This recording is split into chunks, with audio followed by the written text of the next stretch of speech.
Muy buenas noches. Al aproximarse el primer año del gobierno del presidente Luis Abinader, pues él quiso dar una entrevista y pues al brindarnos la oportunidad, aquí estamos Uchi Lora, con quien me honra estar aquí en este escenario, y una servidora, Alicia Ortega. Bueno, pues nos honramos los dos, Alicia. Y bueno, efectivamente, es muy importante señalar que el acuerdo para esta entrevista es que no hay temas ni preguntas preestablecidos. El presidente Abinader nos ha comunicado que viene dispuesto a responder todas las preguntas que querramos formularle. Así que esas son las condiciones. Muy buenas noches, señor presidente. Bueno, muchísimas gracias por estar presente y hacernos esta entrevista. Yo pienso que hay en este país que piense que con ustedes se puede planificar una entrevista, parece que tiene tiempo que no vive aquí. Y lo que queremos es estar como siempre hemos estado, abierto y transparente a cualquier pregunta, porque ni nosotros ni el gobierno tiene nada que esconder. Gracias, y le doy las buenas noches también. Gracias. Si usted tuviera que hacer una evaluación crítica de su propia gestión de gobierno al cumplirse casi un año, ¿cómo la evaluaría y en cuáles renglones no siente satisfacción ahora mismo? Bueno, vamos a empezar entonces por lo negativo y pasar a lo que consideramos que son los aspectos positivos. Mira, el gobierno y la burocracia es lenta. Hay muchas cosas que uno quiere avanzar, que realmente a los 9 meses y unos días que tenemos, yo quisiera haber avanzado más. Una de ellas, en muchas de las obras que hemos tenido detenidas, no sé si, bueno, lo hemos explicado en varias ocasiones, más de 400 escuelas que están detenidas su construcción por un tema del presupuesto que sobrepasa lo establecido en la Ley de Compras y Contrataciones, y hemos tenido que acudir al Congreso para una ley transitoria. Eso no ha detenido esas obras, incluyendo también hospitales regionales, como es el Hospital Musa de San Pedro de Macorís, y otros hospitales también importantes, y también obras viales en ese sentido. O sea, toda esa burocracia nos ha detenido. También al empezar con una pandemia, no empezamos inmediatamente con la reforma policial y tuvimos que empezar unos 6 meses después con esa reforma policial, que al tener la toque de queda y el confinamiento, pues, como se dice popularmente, no le entramos inmediatamente a la seguridad ciudadana y a la reforma policial. Pienso también que en términos de los resultados de las distribuidoras, yo soy muy crítico con nosotros mismos y con nuestras ejecuciones y a veces con nuestros funcionarios. En las distribuidoras debimos avanzar más en términos de la eficiencia. Estamos dando más electricidad, así está en las estadísticas, pero debimos avanzar más en los recortes, en la eficiencia. También tenemos que admitir que los hidrocarburos han aumentado, pero ahí no me siento lo suficientemente, pienso que pudimos haber hecho más. Mira, Alicia y Uchi, yo estoy llevando ahora mismo 12 reformas al mismo tiempo. 12 reformas que están caminando las 12 con su responsabilidad y con sus equipos. Me siento todavía que debimos haber avanzado en algunas de ellas en mayor medida. Esa es, por ejemplo, la reforma del sector eléctrico, que es una de ellas, aunque ya firmamos el pacto eléctrico y se están cumpliendo. La otra reforma es la reforma de la policía y la seguridad ciudadana, que también pienso que debimos haber avanzado más. Otra de las reformas es la reforma a la ley de seguridad social, que ya en el día de ayer pues lo anunciamos, un pacto con tripartito para trabajar, y creo que se va a avanzar bastante para, como dice la misma ley de seguridad social, hacer las modificaciones del lugar. Tenemos también la reforma en términos de la transparencia y la independencia de la justicia, que si bien lo hemos realizado de hecho en términos de un Ministerio Público independiente, es un tema pendiente para blindar realmente en el país un Ministerio Público independiente y una justicia que realmente no sea totalmente apolítica, apartidista y honesta. Estamos también llevando una reforma en todo lo que tiene que ver con la modernización del Estado. Ahí también debemos avanzar, siento que debemos avanzar más. Hemos avanzado y ahora en junio incluso vamos a inaugurar en aduanas 24 horas, el sistema 24 horas, o sea que un furgón saldrá en 24 horas. Pero también en términos que llama burocracia cero, todavía está en el Congreso, estamos presionando para poder avanzar en mayor medida. Otra de las reformas que tenemos pendiente es en términos de el servicio exterior, que también hemos avanzado, y lo que tiene que ver también en nuestra relación con Haití. Es una reforma importante que estamos haciendo.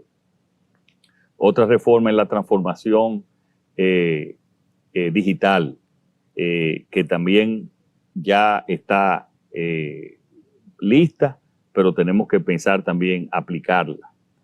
Otra de las reformas que tenemos es la reforma fiscal también, que es algo que primero va a ir con un consenso. Nosotros la vamos a llevar de toda la sociedad y estamos ya trabajando también en esa reforma fiscal.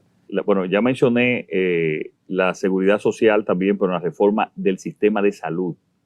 Este país no puede continuar con el sistema de salud. Nosotros tenemos que, si bien la pandemia nos ha afectado, pero también ha desnudado el sistema. Y otra de las reformas que tenemos también, y ahí no hemos podido avanzar y está pendiente avanzar, es en la reforma de la calidad educativa.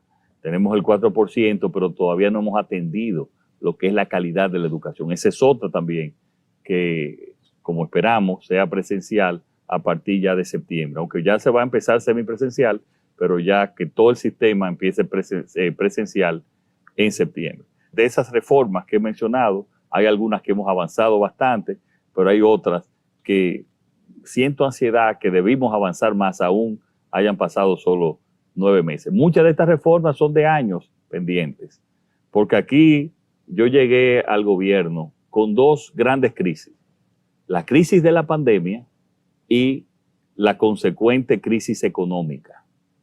Gracias a Dios, la crisis de la pandemia, hemos avanzado, tenemos somos el segundo país latinoamericano de mayor nivel de vacunación después de Chile, tenemos un nivel de letalidad de los más bajos también, y en la parte económica ya hemos logrado reactivar la economía a niveles positivos, incluyendo también el turismo. O sea que esas 2 grandes crisis que encontramos, yo pienso que la hemos manejado de la mejor manera en términos relativos con la situación que está, pero aquí habían crisis de décadas, reformas por décadas, que todavía están pendientes y que nosotros le estamos trabajando concomitantemente, es decir, al mismo tiempo. Una de esas reformas, que es la reforma fiscal, ¿verdad? Que dice que ya se está buscando un consenso para eso. Perdón, estamos presentándola para llevarla a un consenso. Vamos a ver cómo va a ser eso, porque aquí se han hecho supuestamente una cantidad de reformas fiscales, pero es que le llaman así a simple aumentos de impuestos y creación de nuevos impuestos. La reforma no se ha hecho en el sentido de que no se ha cambiado la base tributaria. Es decir, el 67% de las recaudaciones del Estado a través de impuestos se hacen a través de impuestos al consumo, que lo pagan fundamentalmente los más pobres. Entonces los que menos tienen pagan más, los que más tienen pagan menos. Esta reforma fiscal que se está planificando contempla eso, gravar más el patrimonio, las utilidades, que no el consumo. Mira, esto es una reforma integral, pero yo pensaba que te voy a mencionar sobre el tema de la reforma tributaria. La reforma fiscal, Uchi, no solamente es reforma tributaria, es reforma del gasto público. Es también que tenemos que gastar mejor. Y en eso hemos avanzado, pero también tenemos que mejorar. La gente habla de publicidad. Nosotros estamos gastando un 25% de la publicidad que se gastaba antes. Nosotros estamos gastando un 25% de todo lo que es gastos de representación de lo que se gastaba antes. Hemos eliminado muchísimas otras instituciones y creo que debemos seguir eliminando. O sea, la primera parte de esa reforma fiscal es la reforma del gasto público. O sea, la política fiscal es política del gasto público y política tributaria. Entonces nosotros también tenemos que decirle al país, miren, este es el presupuesto. Yo no quiero presentar una reforma tributaria sin presentar el presupuesto del 2022 y decirle, mira, nosotros le vamos a pagar bien, le vamos a llevar a los policías a $500 para que esos policías realmente nosotros poder exigirle y tener una policía profesional. Nosotros tenemos que invertir más en salud. Nosotros tenemos que llevar agua a todos los hogares dominicanos. Eso es parte del gasto público, de lo que nosotros tenemos que presentar. Entonces, al mismo tiempo decir, bueno, ¿y de dónde lo vamos a sacar? Lo vamos a sacar de aquí. Y yo creo que sí. Yo creo, por ejemplo, que hay exenciones que nosotros tenemos que eliminar, que ya cumplieron su medida y que tenemos nosotros que eliminar. Y también hay impuestos que tenemos que eliminarlos y hay otros que tenemos que disminuirlos y también extender la base, porque uno de los problemas también es la informalidad, Uchi. El 56% de la población dominicana no paga impuestos. O sea, es un tema que tenemos que presentar. Ahora, ¿en qué vamos a gastar? Es tan importante que cómo vamos a recaudar. Obviamente, esto no es para aplicarlo en este año.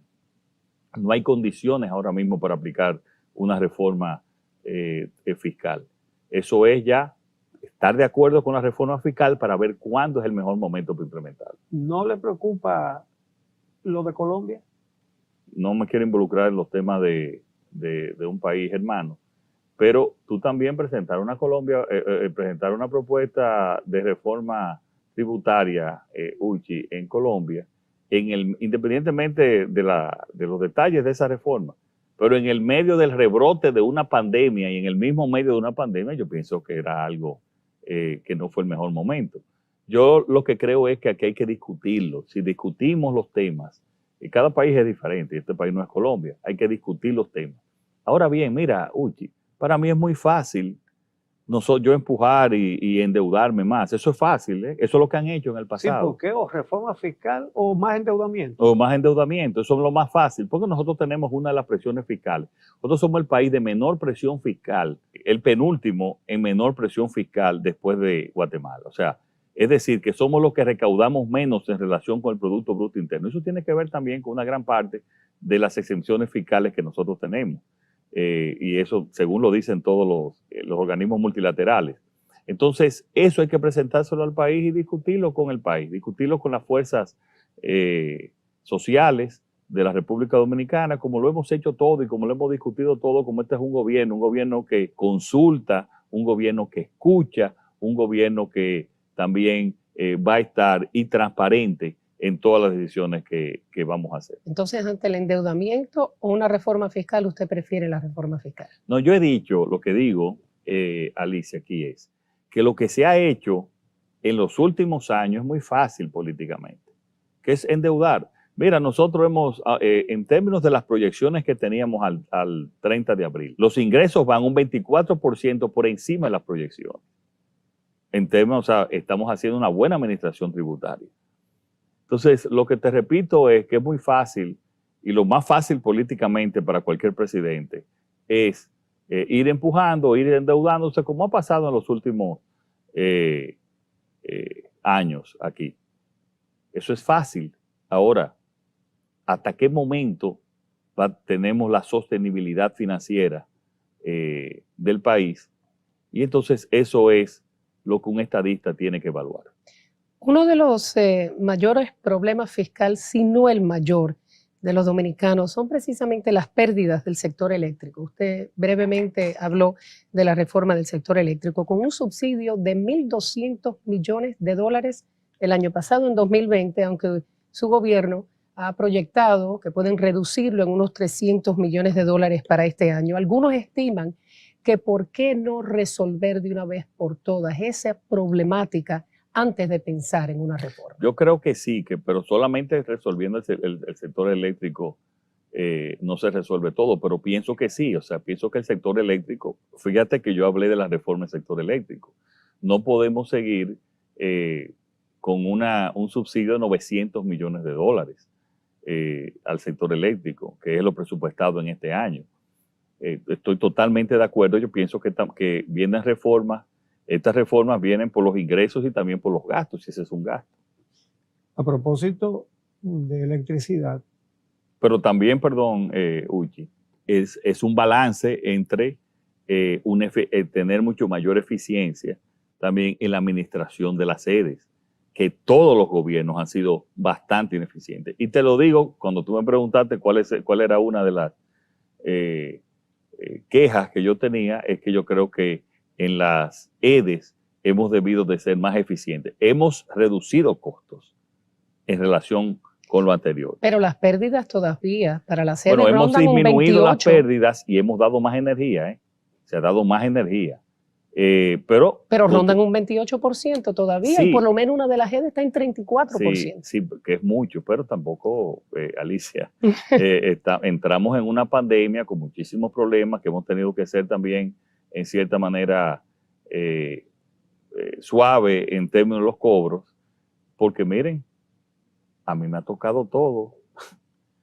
Me tocó una pandemia con su consecuente crisis económica, con un enorme deseo justificado de transparencia en la República Dominicana, con un sistema de salud que necesitaba cambio, con un sistema eléctrico que necesitaba cambio, con una policía que necesitaba reforma. O sea, fue todo acumulado que me ha tocado. Y yo lo asumo, esa responsabilidad. Y seguiré trabajando en todas esas reformas. Pero y el país va bien dentro de todas estas circunstancias. O sea, hay optimismo. Somos el único país que los organismos crediticios no le bajaron el rating en temas de la deuda. O sea, que la gente está, y los organismos internacionales y evaluadores de crédito están viendo las acciones que nosotros estamos tomando. A propósito del sector eléctrico, el ministro de Energía y Minas dijo que Punta Catalina, la planta de Punta Catalina, podría ir a un fideicomiso. ¿Terminará en manos del sector privado? Puede ser un fideicomiso público. Es más, debería de ir a un fideicomiso público que para poder pagar también una serie de compromisos que tiene. Que vaya al fideicomiso. Hay fideicomiso público y fideicomiso público-privado. Eso todavía el gobierno no lo ha determinado. Pero sí pienso que es favorable que vaya a un fideicomiso público. La población se queja de los precios de la canasta básica que van en aumento. Sabemos que los precios a nivel internacional de los insumos, de la materia prima, han aumentado. Todo esto obviamente por la pandemia, pero esto no es consuelo para las familias que tratan de estirar ese peso en ese presupuesto familiar para enfrentar estas alzas. ¿Cuál es la estrategia del gobierno para realmente mitigar ese impacto, sobre todo con los más pobres? Todos esos aumentos vienen por factores exógenos. Tenemos, si hay un momento en que el campo está sembrado en la República Dominicana, es actualmente. Si hay un momento que hay mayor producción avícola, es actualmente. Si hay un momento que hay mayor producción porcina, es actualmente. Y están ahí las estadísticas. O sea, la agricultura está en sus mejores momentos de producción.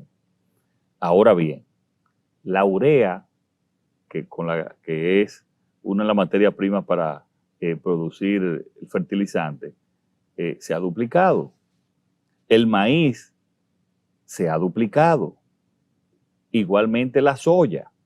O sea, fíjate, no sé si han visto en la prensa que en Estados Unidos, en Argentina, están los mayores precios de las últimas décadas. O sea, es un fenómeno mundial. Y nosotros no escapamos a ese fenómeno mundial. Fíjate algo. Es muy fácil nosotros bajar los precios. Bueno, vamos a importar pollo, pero el pollo está más caro importarlo. Por eso, ¿qué puede hacer el gobierno para mitigar ese impacto? Lo que estamos haciendo es, por ejemplo, en el caso del maíz, estamos financiando para sembrar maíz en el país. En el caso también de sorgo, estamos financiando para sembrar sorgo en el país. Claro, eso no es de un momento a otro. Imagínate, para sembrar la cantidad de maíz que requiere la industria avícola, tú tendrías que sembrar 3 millones de tareas de maíz. O sea, no es fácil. Nosotros estamos trabajando en esa parte. Hemos hablado con todos los, tanto con los sectores agroindustriales, para decirle que no aumenten en la misma proporción. Le hemos dado subsidio directo, por ejemplo, en el caso del pan. Tengo que decir que en el sector avícola han resistido y no han subido en la proporción que debieron haber aumentado, y asimismo también lo hemos hecho en el caso también con las industrias en cuanto al aceite comestible. No hay una semana que nosotros no nos reunamos con los productores, porque todo esto es por la distorsión de la pandemia. En este momento el consumo es mayor que la producción. Parece que en los próximos meses, empezando en septiembre, va a haber ya empezar a una especie de estabilización. Ahora, lo que sí nosotros tenemos que hacer y que ver en los próximos meses, Alicia y Uchi, es también un aumento del sueldo mínimo, como una parte de las compensaciones que vayan en la misma proporción a la inflación, y de esa manera recuperar el poder de compra que se ha perdido. Pero al mismo tiempo, en cuanto a los sectores, nosotros empezamos en sectores más populares y marginales. Nosotros ahora empezamos con el programa Supérate. Previo a COVID, para que ustedes tengan una idea, se les daba 860 pesos a un poco más de 800,000 personas. Nosotros con el programa Supérate le vamos a dar el doble, o sea, 1,650 pesos, según el SIUBEN, a los de nivel económico más bajo del país, y se le va a dar a 1,300,000 personas. Para también nosotros, y esos programas sociales que nosotros hemos llevado, hemos logrado que aún con la pandemia, la pobreza solamente aumente en un 2%. Y yo espero a final de este año de que llevar a la misma pobreza que teníamos, el mismo nivel de pobreza que teníamos antes de la pandemia, con todas esas políticas sociales también que estamos haciendo. ¿Qué hemos hecho también? Le hemos dado 2,150,000 seguros SENASA básico a esa cantidad de personas. Quiero decir que eso le ayuda también en los gastos médicos, y al mismo tiempo también tiene mayor ingreso los hospitales, especialmente los hospitales públicos donde ellos van. Entonces, hemos hecho todas esas compensaciones, como tú dices, Alicia, no solamente a las clases marginales, que le hemos tenido este subsidio y que le continuaremos este subsidio, a las clases también populares, sino que también la clase media se afecta. Pero si subimos el salario mínimo, eso va a ir en cascada también subiendo los demás salarios para recuperar el poder de compra, y eso pensamos hacerlo en las próximas semanas. Bueno, el gobierno ha anunciado, usted anunció reformas en la seguridad social. Y vamos a ver las dos partes más importantes de la seguridad. En lo que se refiere a la seguridad de salud, a las administradoras de los riesgos de salud, hay muchas quejas porque en el momento en que más se han necesitado, que es una pandemia, pues no se ha cubierto todo lo que se debería cubrir. Y en el caso de las administradoras de los fondos de pensiones, es el único caso que hemos visto en que los administradores ganan más dinero que los dueños del dinero, que son los trabajadores. En cuanto a las pruebas PCR, el ministro de Salud Pública dijo en estos días que al gobierno cada prueba le sale por menos de $10. Pero el gobierno se las ha estado pagando a los laboratorios privados a 430 y pico de pesos. Perdón, a 4.300 y pico de pesos. Esa gran diferencia, eso es 7 veces y media más de lo que le cuesta al gobierno comprar la PCR. ¿Cómo se explica que se le ha pagado tanto y si hay alguna voluntad de recuperar eso? Mira, yo no quiero adelantar, porque si hemos llamado ayer a un pacto para discutir esto, no quiero adelantar los detalles porque estaría prejuiciando. Ahora, yo estoy de acuerdo con gran parte de lo que tú has manifestado. Yo pienso que en las leyes, en la ley de seguridad social, tienen que haber las revisiones del lugar para garantizar mucho mayor retorno, tanto en lo que tiene que ver con las ARS como en la parte también de las AFP. En el caso de las PCR, nosotros entramos en una pandemia y heredamos esos contratos. Heredamos esos contratos y recuérdate que aquí había nosotros tuvimos que prácticamente triplicar la capacidad del gobierno. Nosotros triplicamos la capacidad de PCR del gobierno. Por eso, y cuando se habla de que las PCR estaban caras, pero la PCR, todo lo que es la PCR del gobierno y el Laboratorio Nacional son gratuitas y le hemos continuado siendo gratuitas. La tiene que comprar y es a ese bueno, precio y hay también. otra gente sí también, bueno, pero también el gobierno también le ha subsidiado la parte del sector privado.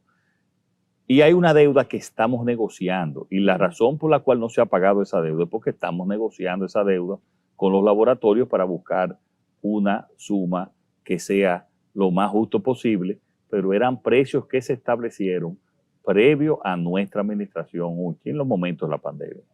Vamos a quedarnos con el tema del COVID porque la ocupación en cuidados intensivos se ha duplicado en un mes, elevándose 25 puntos porcentuales. 4 de 7 hospitales o 4 de 6 hospitales en el Gran Santo Domingo operando al 100% en camas y también en UCI.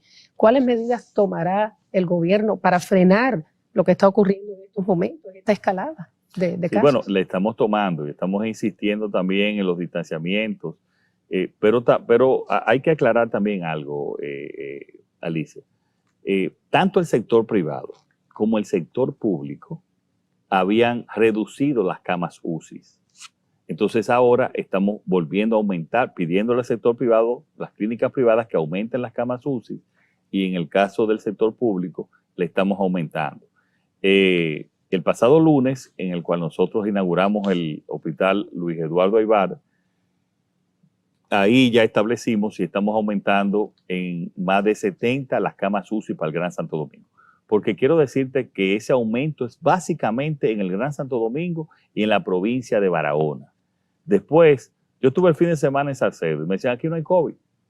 En Santiago se mantiene también el nivel. En las zonas turísticas prácticamente también no ha habido aumento. O sea, es en el Gran Santo Domingo y se están tomando las medidas del lugar dentro de las medidas de salud. Claro, volver a restricciones es muy difícil. Es muy difícil, sería solamente en situaciones muy extremas que yo creo que hasta el momento nosotros podemos controlar. Básicamente es aumentar las camas y también que los pacientes ya contagiados con COVID que vayan y se está haciendo un programa de llamadas, inmediatamente pues reciben y tienen informe de que están positivos, de que asistan a los médicos y no esperar a una gravedad para llevarlo. Entonces ahí, en esa manera, tienen que ir a los hospitales. O sea, hacer un tratamiento intermedio.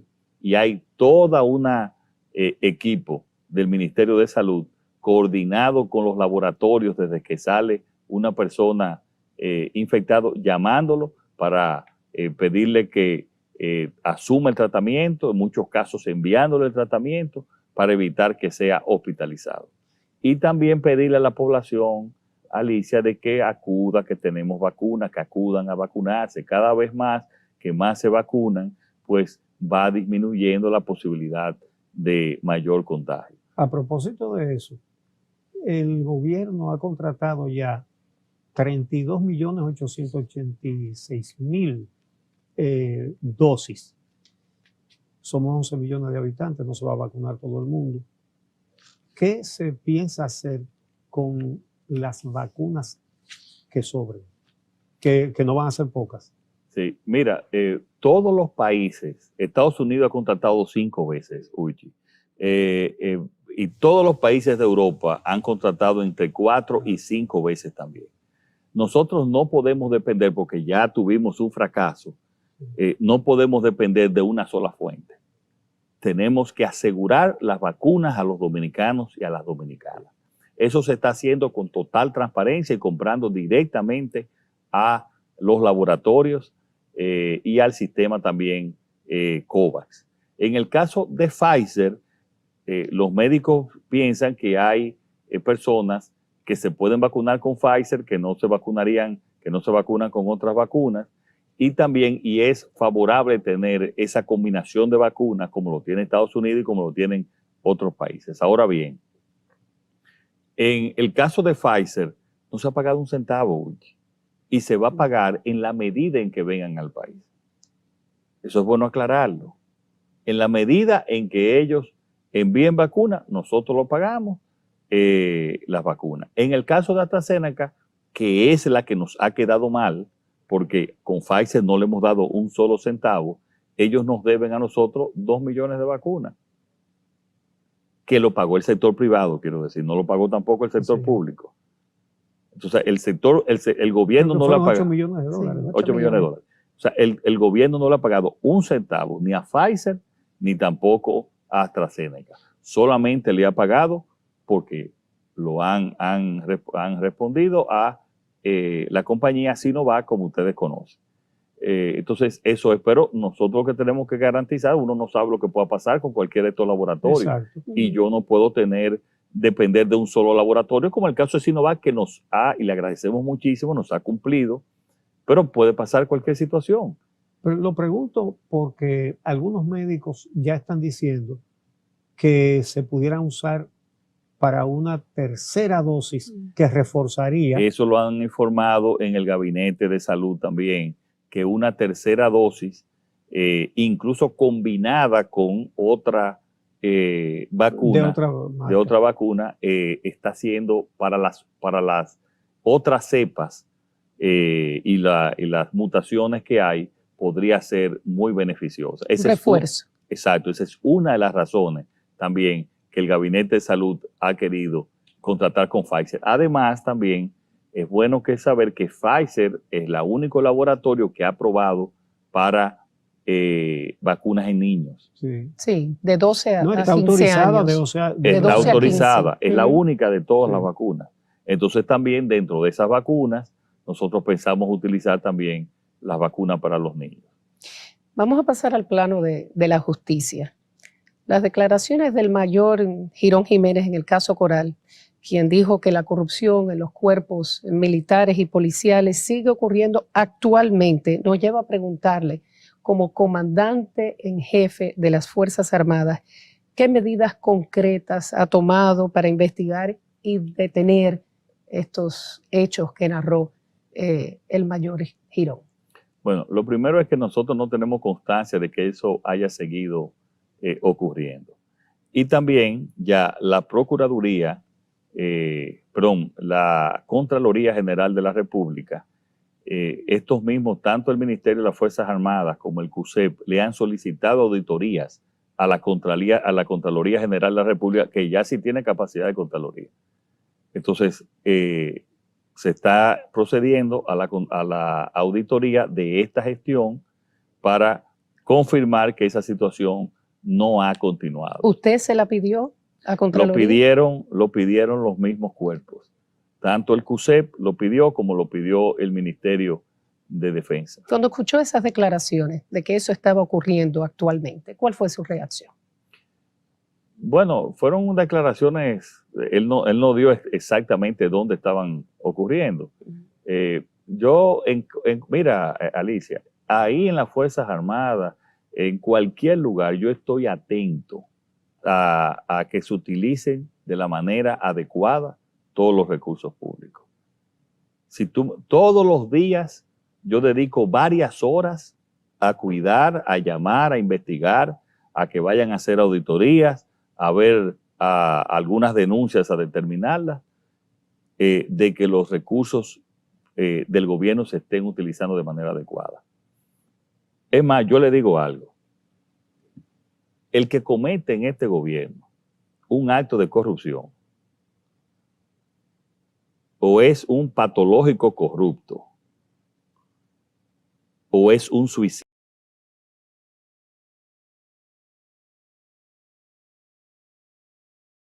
que comete un acto de corrupción, no importa el nivel, no importa quién sea, va a ser sustituido y si lo requieren las circunstancias, sometido también. Entonces, en todos los organismos, en todas las instituciones del gobierno, yo tengo la responsabilidad de que los fondos se administren de la manera adecuada. Y yo pienso que lo que está pasando ahora nunca había pasado. Absolutamente. Yo no quiero decir que no existan unos hechos de corrupción. Lo que no va a existir es impunidad. Yo no puedo asegurar que en un gobierno tan amplio cualquiera no cometa un error o cometa, cuando digo error, un hecho de corrupción. Lo que yo le garantizo a ustedes que no va a haber impunidad si se descubre. Eso yo se lo garantizo. Porque además yo le digo algo a ustedes. ¿Y cómo nosotros podemos ir a esta sociedad a decirle, miren, hay que hacer esta reforma? Hacer lo mismo. Hacer lo mismo que ha pasado durante todos estos años. A que los políticos se roben el dinero. Ese es el cambio que yo estoy estableciendo en este país. Y yo estoy comprometido con eso. A propósito de eso, acaba de ser arrestado en Miami un diputado del PRM por temas de narcotráfico. ¿Qué le parece? Veo que en ese operativo participó la DNCD y el Ministerio Público de aquí también. Hay una total coordinación entre la DEA y la DNCD. Yo le he dicho al pueblo dominicano, le he dicho a los PRMistas, que aquí el que la hace la paga, Uchi. Sea del partido que sea del nivel social que sea. El que cometió sus hechos tiene que responder por sus hechos. Y en ese caso ha habido esa coordinación entre la DEA, la DNCD, la Fiscalía. ¿Le sorprendió? ¿Estaba al tanto? Mira, nosotros sabíamos que habían informaciones y que habían investigaciones, pero la verdad que uno no se pone contento por eso, Uchi. Pero la justicia tiene que actuar y más en casos tan graves como es el narcotráfico. Seguimos con el tema de la justicia, porque usted ha sido... Pero aquí hay que mandar un mensaje, de que aquí no importa, aquí no se protege a nadie. Este gobierno no protege a nadie. Yo lo dije hace mucho tiempo, yo tengo amigos, pero no cómplices. Usted ha sido tan enfático en la independencia de la justicia. Y quisiera preguntarle si usted entiende que el pueblo realmente cree que usted no interviene en la justicia, cuando ha sido una tradición de todos los gobiernos, indistintamente de los partidos, de intervenir. Yo pienso que sí, que una gran parte del pueblo dominicano conoce lo que es la verdad, lo que es la realidad, que yo no intervengo en estos temas. No intervengo, pero tampoco ni presiono para que se lleve a nadie, ni detengo a nadie. Yo sencillamente no intervengo. Y que el Ministerio Público actúe, y si el Ministerio Público actúa incorrectamente, bueno, que la justicia determine.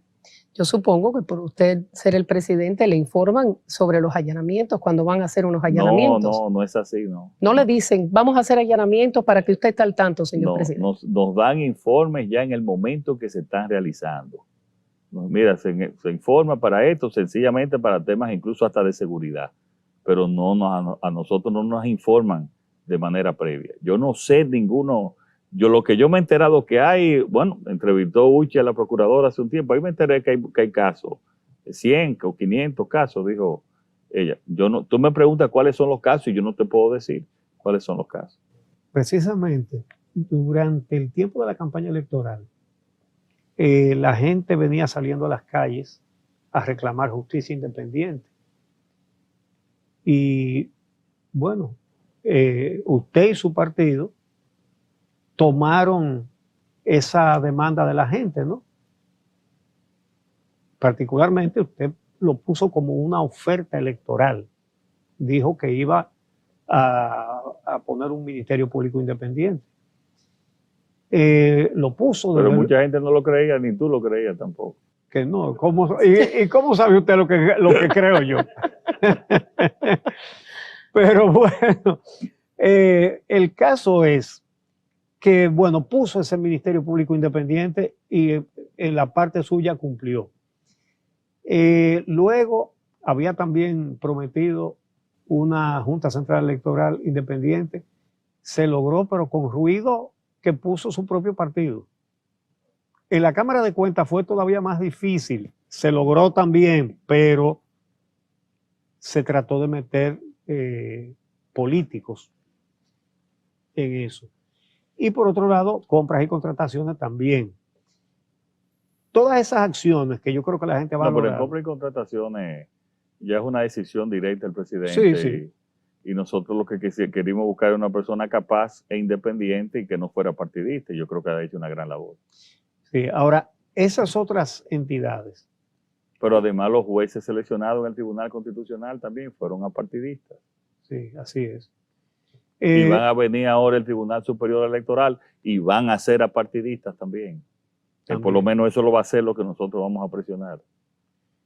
Bueno, pues mañana puede ser presidente Píndaro de la Cruz o cualquier otro. Y poner a sus amigos o sus compañeros o sus socios como procuradores, Cámara de Cuentas y todas esas cosas. Usted ha dicho que quiere constitucionalizar esas medidas. ¿Se ha avanzado en eso? ¿Qué se está haciendo? ¿De qué manera se va a constitucionalizar? Pues se necesitan 2/3 partes de los votos en el Congreso. Mira, estamos trabajando a ver cuál es el mejor momento de presentar esa reforma. Aquí una reforma constitucional tiene sus temores, pero yo tengo que dejar ese legado en este país, de que llevarlo a la Constitución para que nunca más el Ministerio Público dependa de las decisiones políticas de un presidente que tanto daño ha hecho a este país. Y ver de qué manera también podemos blindar la selección de la Junta Central Electoral. Uchi, ya todo el mundo aquí va a haber una elección en 3 años. No hay sobresaltos. Y así lo mismo vamos a hacer con un Tribunal Superior Electoral, donde nosotros fuimos, el PRM se debe. El PRM se fundó, Uchi, por el Tribunal Superior Electoral que nos dieron 36 sentencias en contra de nosotros. ¿Y qué yo voy a hacer? ¿Voy a hacer yo lo mismo? No.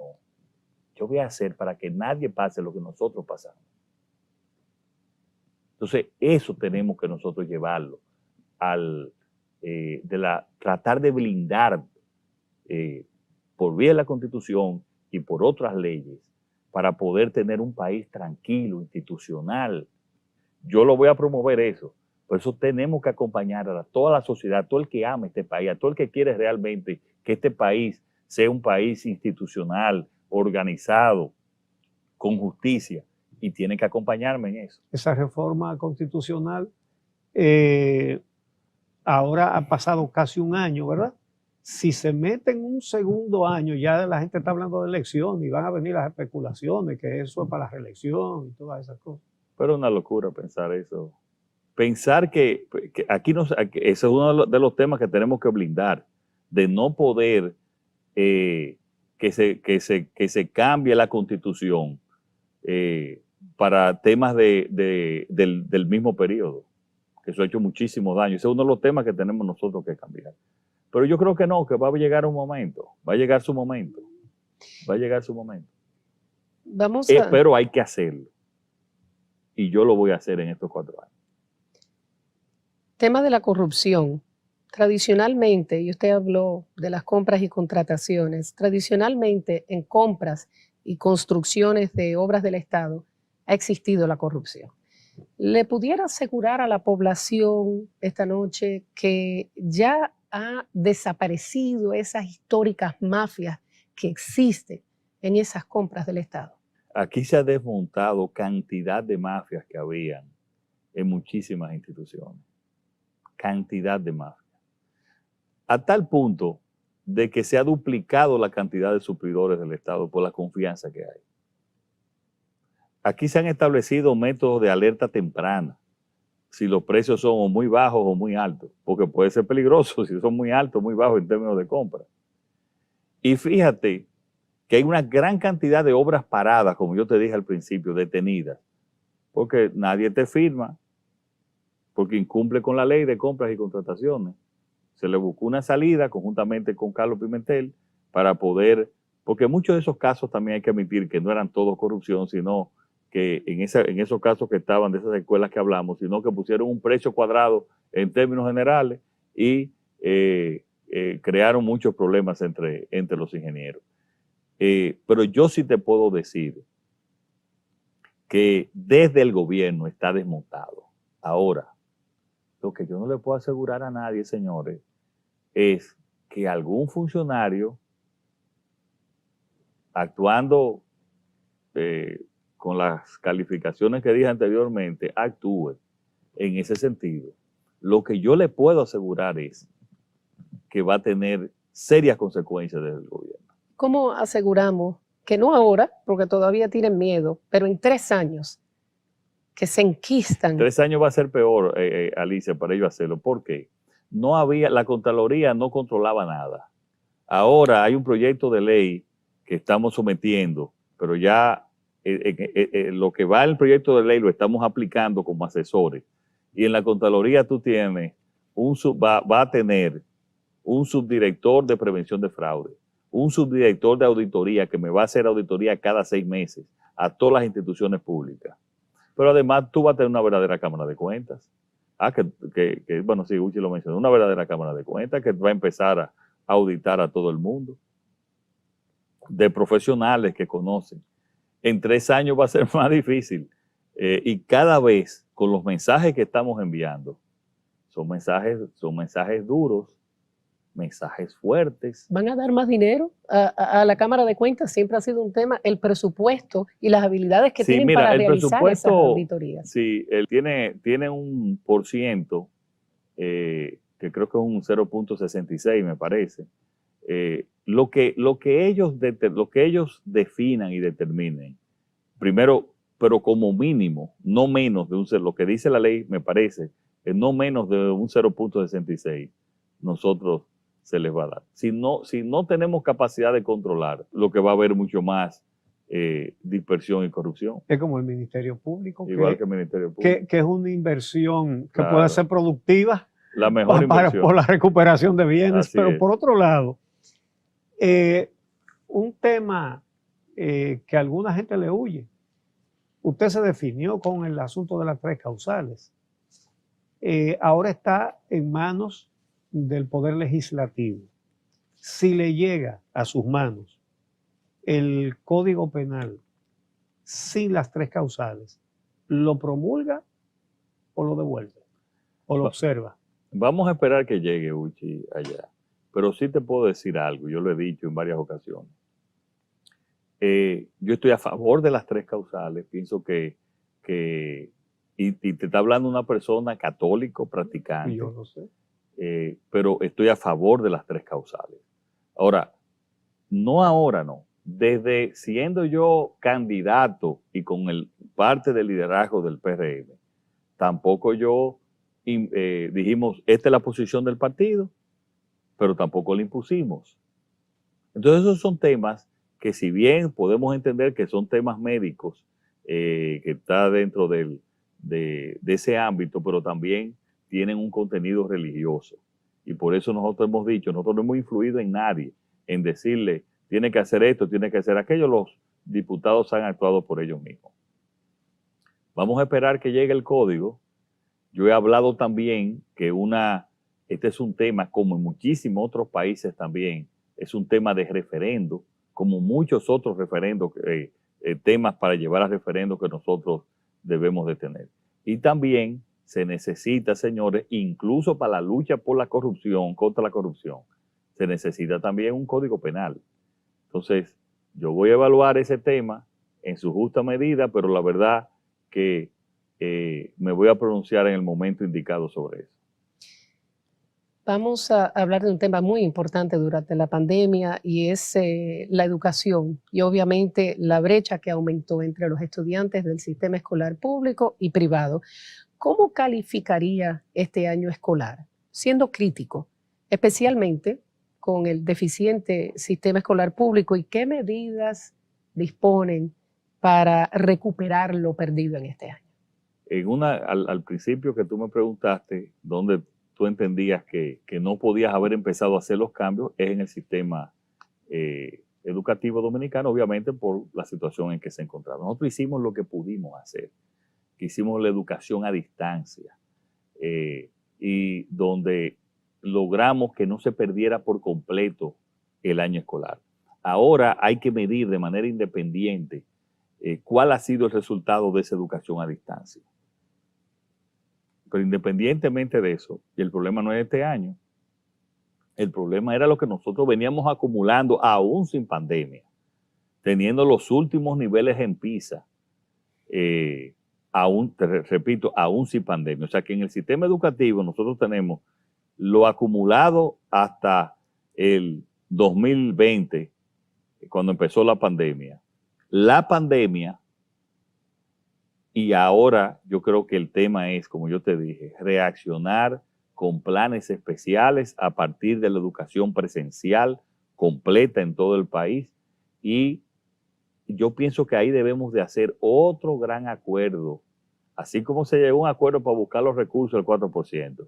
Ahora que ese 4% se invierta también en calidad, porque han habido mucha ineficiencia en esa inversión. El problema de la educación, Alicia, no es la pandemia. La pandemia lo agravó, así como también el tema de salud. Era el sistema que venía acumulado. Entonces yo lo que te puedo decir es que estoy consciente que aquí hay que hacer una verdadera revolución en términos de la calidad del sector educativo. Ya nos estamos reuniendo, llamaremos a todos los sectores para, incluso personalmente, me voy a dedicar como presidente del Gabinete de Educación, lo creamos hace unos 2 meses, a mejorar la educación dominicana, la calidad de la educación dominicana. Mientras yo me preparaba para esta entrevista, por casualidad pasó un joven de 20 años y yo, como suelo hacer, le digo, ¿qué le preguntarías al presidente? 20 años, ¿qué le preguntarías al presidente si tuvieras la oportunidad? Y me dijo en menos de 10 segundos, lo pensó y 10 segundos, y dijo, le preguntaría su opinión personal del sistema educativo del país y si enviaría sus hijas a la escuela pública. Mira, aquí primero te voy a decir sobre el sistema educativo. El sistema educativo obviamente es deficiente. El sistema educativo deficiente, pienso, y está dentro de los planes de nosotros también, cambiar a politécnicos. Yo creo mucho en el sistema educativo alemán, trabajé mucho tiempo con alemanes, creo que el sistema de politécnico es excelente. Es una pregunta que si respondo de cualquier manera, yo sé que se me va a criticar, porque si respondo de que sí, lo lleva a la escuela pública, me van a decir, eso es ¿y por qué no lo llevaste a la escuela pública? O le lleva a la escuela privada. Pero yo pienso que el sistema en general, no solamente el de escuela pública o el de escuela privada, hay que mejorarlo en el país. Es un solo sistema educativo, y ese solo sistema educativo integrado hay que mejorarlo en nuestro país. Pero déjame aprovechar esa pregunta para hacerla de otra manera. Si necesitara atenciones médicas, ¿fuera un hospital público? Hay algunos hospitales públicos que sí, que fuera. ¿Cuáles? Bueno, como este que inauguró el Luis Eduardo Aybar, que incluso reconocí que la gran parte lo hizo el gobierno pasado, sí, porque hay que ser justo en eso. Claro. Lo hizo el gobierno pasado. Pero hay otras que funcionan como un ONG, el que hizo el Centro de Diabetes, Obesidad y Endocrinología, que está funcionando como una ONG, que lo hizo la familia Vicini, ese es de primer nivel. Pero también te puedo decir en Secanot, donde está el doctor José Joaquín Puello, que ahora preside también el Luis Eduardo Aybar. En el Secanot perfectamente puedo ir. Y quiero decirte que las condiciones en que hemos puesto el Cabral Ibáez de Santiago, también podemos ir. Ahora, ¿qué falta también en el sistema de salud, Uchi? Que estamos trabajando ya en la planificación. Obviamente no podemos con esta situación. Falta una red de trauma en la República Dominicana, que si tú tienes un accidente en una autopista, saber dónde ir, en eso estamos nosotros también planificando. Falta una verdadera red oncológica entre el sector privado y el sector público. Si tú tienes cáncer y vives en San Juan de la Maguana, tienes que venir aquí a darte tratamiento. Y no hay una red oncológica en toda la República Dominicana. Eso tenemos nosotros que hacerlo. Entonces, hay mucho que mejorar del sistema de salud. Pero hay sectores también del sector de salud y de hospitales que son buenos hospitales. Y tú sabes lo que estoy haciendo. A cada uno de esos hospitales le estoy poniendo un voluntariado de mujeres y hombres que están supervisando la gestión y auditándola. Un doliente. Sí, doliente. Pero yo te voy a poner este caso. Yo estuve esta semana, el pasado sábado, estuve en Salcedo, yo me estoy reuniendo con todas las juntas de vecinos, las diferentes provincias y del Gran Santo Domingo y de Santiago. Si yo viviera en Salcedo, yo pongo a mi hija en el liceo científico de allá de Salcedo, de donde han salido los estudiantes que han ganado premios en la NASA. No sé si ustedes lo han... Sí, sí. Es un liceo público.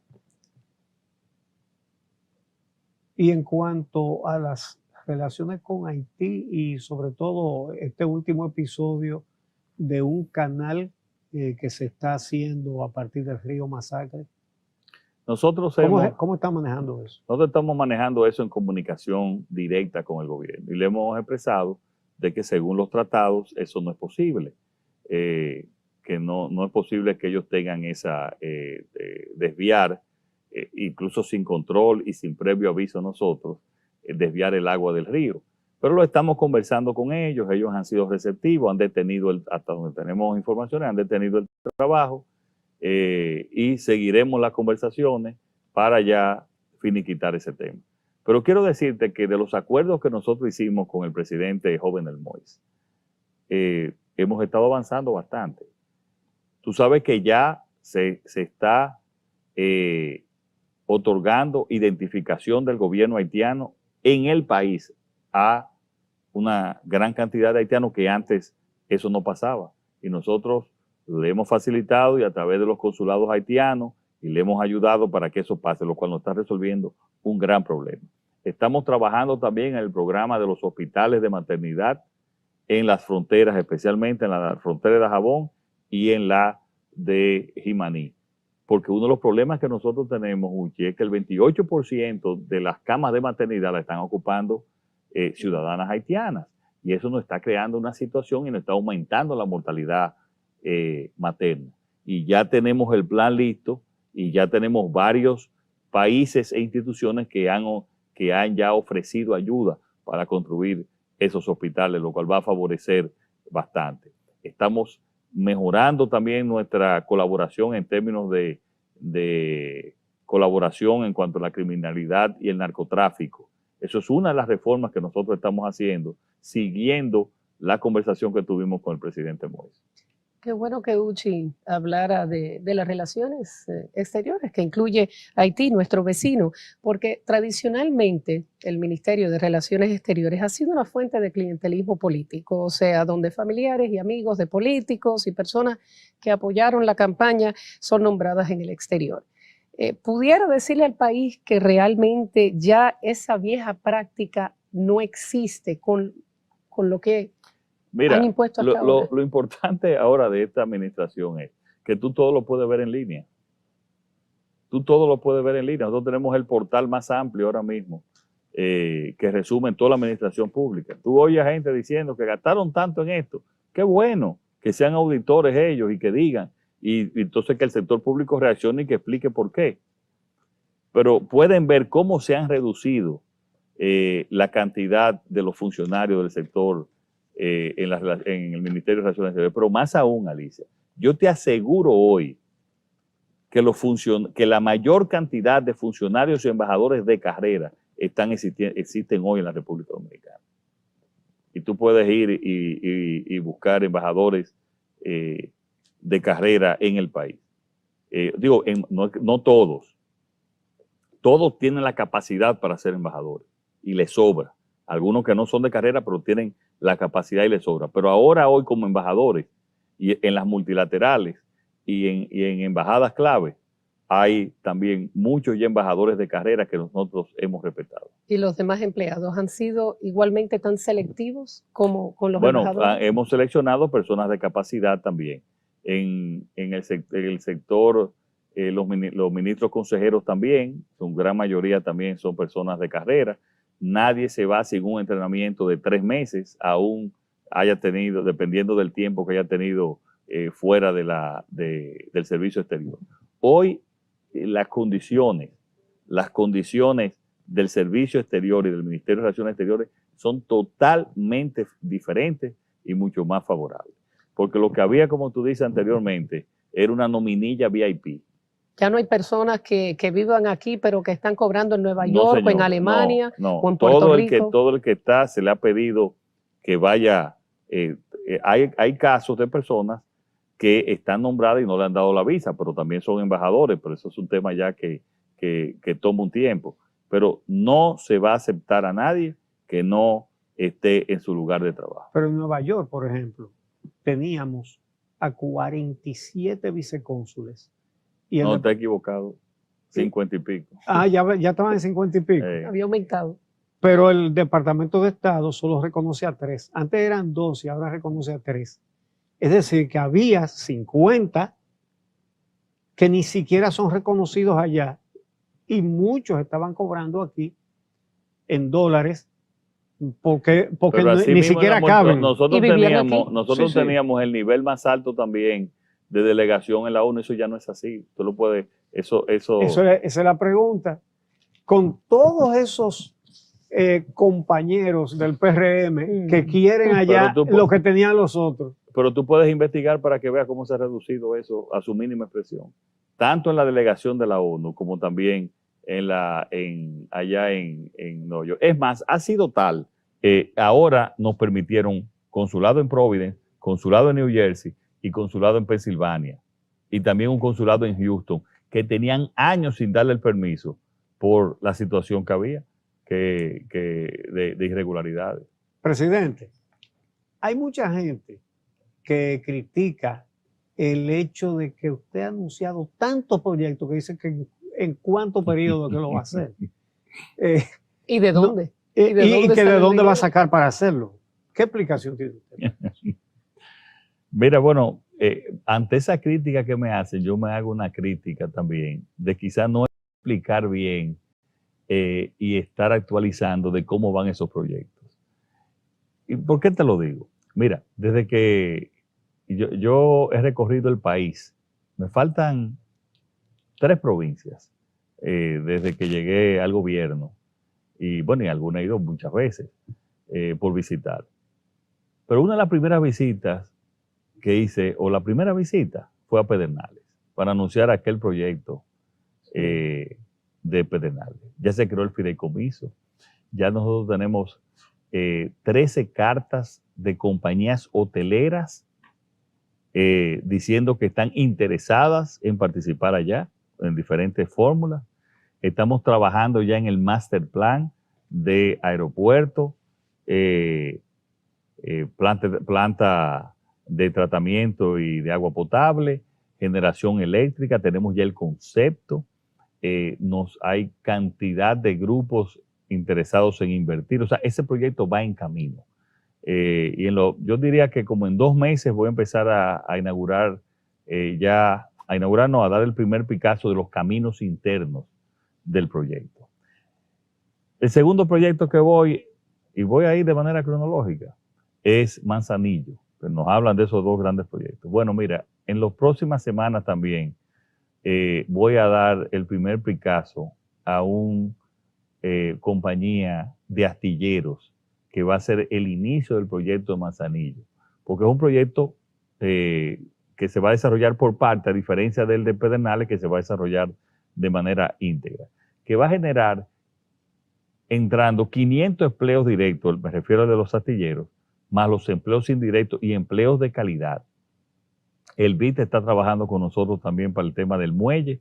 Ya está en proceso la carretera Cupey-Guayubín, que va a ahorrar como unos 37 kilómetros del puerto hacia Santiago, que es sumamente importante. Y así, dentro del plan de desarrollo que tenemos, está el diseño también de la circunvalación de Navarrete, que está en proceso, que es parte de ese proyecto de desarrollo de la Línea Noroeste. Pero ¿cómo son estos proyectos? ¿Por qué la Línea Noroeste? ¿Por qué Pedernales? Empezando por ahí, por donde empecé. Porque la Línea Noroeste es donde están los niveles de pobreza de la zona norte. Y ahí inmediatamente va a cambiar radicalmente el promedio de la zona norte, el promedio del país y de esas provincias, creando empleos y creando oportunidades. En Pedernales, lo que va a pasar, Pedernales va a ser el motor del desarrollo de esa región, Enriquillo, que es la región más pobre del país. Pero fuimos también Barahona. En Barahona dijimos, dimos el primer Picasso para el puerto Barahona. Pero el puerto Barahona no lo hizo el gobierno. Fue una alianza público-privada, lo hizo el sector privado. ¿Y qué le digo? Que lo vamos a inaugurar, ese puerto. Lo voy a inaugurar el día 25 y vamos a hacer un consejo de gobierno en Barahona. Pero tú sabes qué va a pasar con ese puerto, Alicia y Uchi. Que de ese puerto ya desde el mismo día 25 se van a ir furgones a Nueva York de exportación de productos agrícolas de la zona. Y con ese puerto ahí vamos a poder exportar, además, todo el proyecto de invernadero que vamos a desarrollar en toda la zona de San Juan, en lo que es la reconversión de la parte agrícola de San Juan de la Maguana. Pero de ese puerto también, yo llevo el 25 a 2 compañías de cruceros para ver también o como tenemos planes para que se utilice también como puerto de crucero. Pero si vamos entonces al Gran Santo Domingo, o vamos a seguir pasando por Asua. En Asua, dentro de la ley, está la ley de circunvalación, está la ley de transitoria que para hacer la circunvalación de Asua, que tiene parado hace 7 años. Y asimismo la circunvalación de Baní, que tenían planificado muchísimo tiempo, está en construcción para inaugurarse a final del año pasado, a final del año que viene. Y Montegrande. Montegrande empezamos, perfecto. Después tuvieron un problema entre los socios. Me reuní con los socios y le dije, o se ponen de acuerdo o se sacan. Están trabajando de nuevo ahora y tienen que entregarnos la presa de Montegrande a finales del próximo año. En el Gran Santo Domingo, porque tenemos que pensar en las alianzas público-privadas también.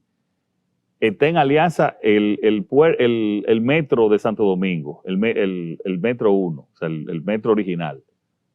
Se está construyendo para duplicar el metro. ¿Cómo se va a duplicar el metro? En vez de 3 vagones, ya ahora ordenamos tener 6 vagones, que va a estar entre final de año y enero.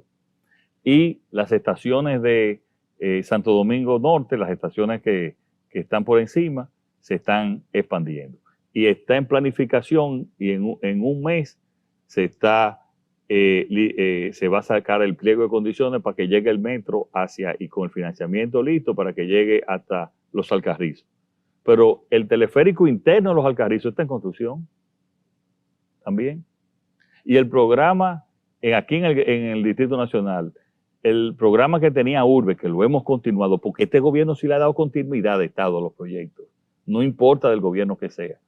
El programa Urbe de todo el saneamiento de la parte oeste del río Sama, eso está en proceso, que se va a concluir una parte a final de este año y la otra parte a final del próximo año, y estamos viendo también cómo vamos a sanear la parte este del río.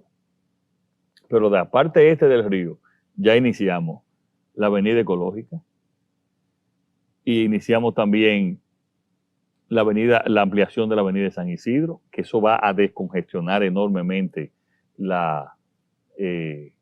todo el tránsito del lugar, pero también estamos en una alianza público-privada, hayan hecho 2 depósitos de alianza para hacer el metro o monorriel, porque es decondicionado, que viene del kilómetro 9, viene por la Luperón, que fue lo que yo anuncié el día 27, y llegaría hasta Boca Chica.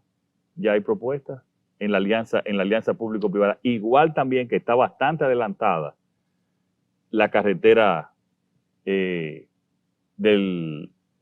Coral, que te colocaría en 35 minutos entre Santiago y Puerto Plata. Digo, adelantada en términos de la adjudicación, porque también, señores, estos son procesos largos para respetar la ley, que te toma un tiempo, que 3 meses para esto, que 2 meses para aquello, y apenas tenemos 9 meses. Está el proyecto de relanzamiento de la costa norte, con todo el proyecto Bergantín, donde está involucrado Vin Diesel con unos estudios de cine, donde se está trabajando cada día ya en los diseños, y donde también va el Silicon Coast, el centro de innovación, que están trabajando todos los días también en esos proyectos. Pero cuando tú te vas a Samaná, ya hemos iniciado el proceso de la entrada de la ciudad de Samaná, que era pedido por los hoteleros. Y estamos trabajando en dos grandes centros de cruceros, ambos del sector privado, que tenían años ahí detenidos por muchísimas razones. Tanto un puerto crucero en Arroyo Barril, que tenga una APP, y un puerto en el mismo Samaná, que está en concesión. Y hemos facilitado para que ya termine, le hemos dado todas las facilidades que había empezado el gobierno anterior, el puerto de cruceros que está en el mismo pueblo de Puerto Plata. Hemos recuperado el turismo. En el mes de mayo ya va por encima del mes de abril. La estabilidad económica en términos de la tasa de cambio, el peso se ha apreciado. Tenemos el doble, Alicia y Uchi, de reservas monetarias que teníamos cuando nosotros llegamos. Han bajado la tasa de interés. Hemos recuperado, tuvimos crecimiento positivo en relación con el año pasado de febrero. Tuvimos crecimiento positivo y recuperamos la parte perdida en febrero y en marzo. Y yo espero también que los números de abril vayan también por la misma dirección. Esos son números que tienen pocos países en el mundo después de la pandemia. En San Francisco de Macorís estamos trabajando en la circunvalación y en un programa de aceras y contenes, que también lo tenemos en todo el país, porque aquí se hacían grandes avenidas y muchos barrios no tenían aceras y contenes.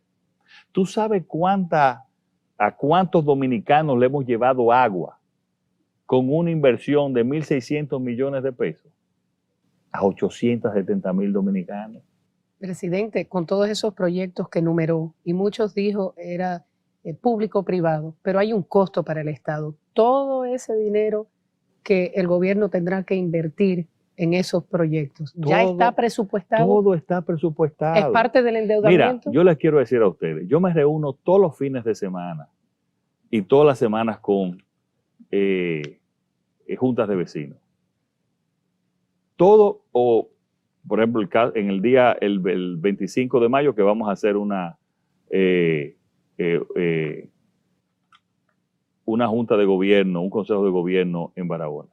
Todo lo que nosotros llevamos, señores, yo soy economista, ya yo sé de dónde, cómo lo vamos a hacer, lo que estamos anunciando, de qué manera lo vamos a hacer. ¿De dónde va a recortar? Claro, de dónde vamos a llevar el dinero, de dónde hemos recortado y mucho, porque hemos recortado en todas las instituciones y lo hemos llevado. Señora, nosotros desde que se creó el Ministerio de la Mujer, desde el año 2000, o sea, 20 años, con 3 casas de acogida, nosotros le llevamos a 15 casas de acogida. Pero me dicen que en las EDES, que votaron a muchísimas botellas que había, la nómina ha subido. Fíjate, yo quiero aclarar en esa parte también. Recuerda que yo fue una de las que yo te hablé. En toda la administración pública habían nominillas. Hoy no hay nominilla en ninguna administración pública. Entonces, en muchas de las EDES, y tú lo vas a ver en los próximos 2 meses, va a haber menor empleados que lo que había anteriormente. Y así se van a hacer mucho más eficientes. Pero no hay más, pueden haber igual. Pero se había anunciado que ya lo habían reducido. No, puede haber, no, se ha reducido, pero puede haber también, en algunos casos también. Por ejemplo, yo te voy a poner un caso, Uchi. ¿Tú sabías que no habían redes en Rancho Arriba? El municipio más productivo del país. No había energía eléctrica. Nosotros llevamos la energía eléctrica y no había estaciones ni nada, entonces se tuvo que llevar. Y así mismo ha habido una extensión de los sistemas eléctricos también. Y obviamente al haber esa extensión, pues han habido en esos casos mayor nivel de empleo. Pero esas sedes hoy han tenido, si tú ves en relación con el año pasado, hemos tenido los ahorros, están de manera más eficiente, pero no con la eficiencia, como lo dije al principio, que yo realmente quería. Usted sabe que usted mencionó esas nominillas y nosotros pues hicimos un trabajo con respecto a la Comisión Presidencial de Desarrollo Provincial y personas que estaban en la nómina, pero realmente no estaban trabajando y habían cobrado hasta 3 salarios. Después del trabajo bajaron la nómina y ya la nómina no se encuentra en la página web. Bueno, no sé si pero tanto las nóminas están en la pero página. No está, Bueno, de esa comisión no yo voy está. a chequear. Ahora, esa comisión se hizo, esa parte se hizo porque yo después que tú lo hiciste, y eso es bueno cuando tú haces esos análisis de investigación porque nos ayuda. Ese grupo habían hecho trabajos especiales para diciembre. Después, esos trabajos, aquí no hay inspector de la presidencia, ahí no hay enlace provincial, pero habían... no en ese caso, no había inspectores. En la presidencia hoy, cuando tú lo ves entre los proyectos especiales y la presidencia, que eso es parte de la presidencia, hay un 35% de los empleos que habían antes. Ahora también, al no haber inspectores en la presidencia, las gobernadoras no tenían ningún apoyo. Mucho de ese personal era apoyo a las gobernadoras. Claro, con tu información, nosotros realmente hicimos una inducción y se llevó a cada quien a hacer el trabajo donde tenía que hacer el trabajo. Y por eso es bueno esa prensa independiente, que nos ayuda a nosotros si hay alguna situación a corregir. Pero en términos generales de la presidencia, tenemos alrededor del 30 o el 40% de los empleados que tenían antes. Y yo le voy a poner un caso, por ejemplo, porque hay una reforma aquí en términos institucionales que no se ve ni se dice. Mira, estaba la UTEPDA, la unidad que es una unidad de reforestación principalmente para el sur, que estaba apoyada por el BID. Eso dependía del Ministerio Administrativo de la Presidencia. Nosotros lo enviamos al Ministerio de Medio Ambiente. A las 3 semanas de entrar al gobierno, me reúno con el ministro de Medio Ambiente y me dice, tenemos que hacer un programa especial para las cuencas. Y yo le dije, no, pero hay un programa especial para las cuencas que está bajo el Ministerio de la Presidencia. Y ahí entonces, que no sabía, no salía, tomamos ese programa de las cuencas y lo llevamos también al Ministerio de Medio Ambiente para unificar criterios. Y eso, le estoy poniendo 2 ejemplos que se han repetido en toda la administración pública de organización. Claro, en algunos casos se hacen excesos, corregimos, ajustamos, pero poco a poco estamos llevando a un gobierno mucho más eficiente. Y yo te puedo decir que todo el que está nombrado tiene hoy una función de lo que tiene que hacer. Ya vamos a concluir mirando hacia el futuro, presidente, porque usted ha pensado cómo quiere terminar su gobierno. Y le pregunto esto porque en la cultura dominicana generalmente los gobiernos terminan desgastados, desacreditados, con procesos judiciales. ¿Usted ha pensado futuro y se ha proyectado cómo quiere salir de la presidencia? Yo he repetido varias veces que yo quiero ser conocido como el presidente reformador. El presidente que inició otra época en la República Dominicana. Pero al mismo tiempo el presidente que abrió las puertas a grandes proyectos de desarrollo. Y que al mismo tiempo aseguró una salud y una educación de calidad a los dominicanos y a las dominicanas, que llevó equidad de género, que le creó la mayor cantidad de oportunidades posibles dentro de las circunstancias a nuestro país. Y mira, Alicia, yo he tomado muchas decisiones responsables en estos 9 meses. Responsables en el sentido de dejar que el Ministerio Público actúe, aún contra nuestros compañeros. Eso me va a crear enemigos. Y tengo muchos enemigos. Sencillamente por dejar que actúen. Ellos pueden probar su inocencia en la justicia. Y yo sé que al salir van a tratar de inventar, digo inventar porque solamente van a poder inventar cualquier cosa. Yo sí te digo a ti que con la transparencia que nosotros estamos administrando, le va a ser muy difícil. Le va a ser muy difícil. Y yo no tengo temor. No tengo temor porque no tengo secretos. Porque al contrario, yo lo que estoy dando parte de mi vida al país. Yo le estoy dando parte de mi vida y un sacrificio personal, económico, de toda índole, que lo hago por el amor y por la pasión que tengo a la República Dominicana. Pero yo voy a trabajar cada día para que me recuerden como un presidente honesto, transformador, reformador y que haya llevado desarrollo social y económico a la República Dominicana.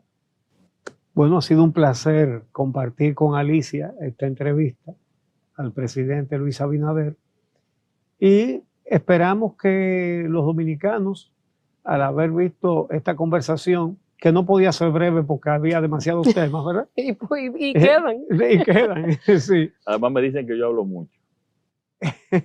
Qué bueno, porque malo sería un presidente que no hable, ¿verdad? Así que muchas gracias señor presidente.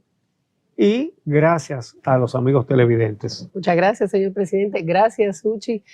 Un honor, el honor es mío, poder sentarme aquí contigo en este escenario. Por supuesto, a todos ustedes que nos acompañaron, gracias y pasen buenas noches.